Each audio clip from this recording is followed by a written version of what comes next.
સુરતના માંડવી તાલુકામાં ગેરકાયદે ધર્માંતરણના કૌભાંડમાં પોલીસે વધુ એક શિક્ષકની કરી ધરપકડ। ગેરકાયદે ધર્માંતરણ કરનાર માસ્ટર માઇન્ડ રામજી ચૌધરીના અત્યંત નજીકના અને તેના રહસ્ય સચિવ તરીકે ઓળખાતા રાકેશ વસાવાને પોલીસે ઝડપી પાડ્યા। આરોપી રાકેશ હાઈવે નજીકની શહેરની એક પ્રતિષ્ઠિત ખાનગી શાળામાં અંગ્રેજીના શિક્ષક તરીકે ફરજ બજાવતો હતો।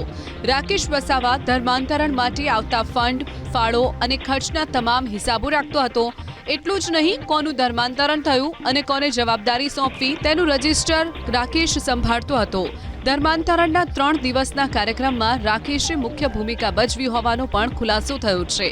એક સાથે 20 જેટલા વ્યક્તિઓના ધર્મ પરિવર્તન કરાવવાના કિસ્સામાં રાકેશ વસાવાની સંડોવણીના પુરાવા પણ મળ્યા છે।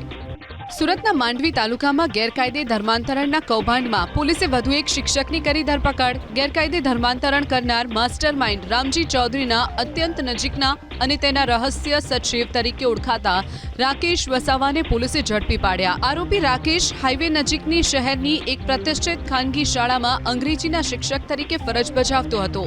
રાકેશ વસાવા ધર્માંતરણ માટે આવતા ફંડ, ફાળો અને ખર્ચના તમામ હિસાબો રાખતો હતો। એટલું જ નહીં, કોનું ધર્માંતરણ થયું અને કોને જવાબદારી સોંપવી તેનું રજિસ્ટર રાકેશ સંભાળતો હતો। ધર્માંતરણના 3 દિવસના કાર્યક્રમમાં રાકેશે મુખ્ય ભૂમિકા ભજવી હોવાનો પણ ખુલાસો થયો છે।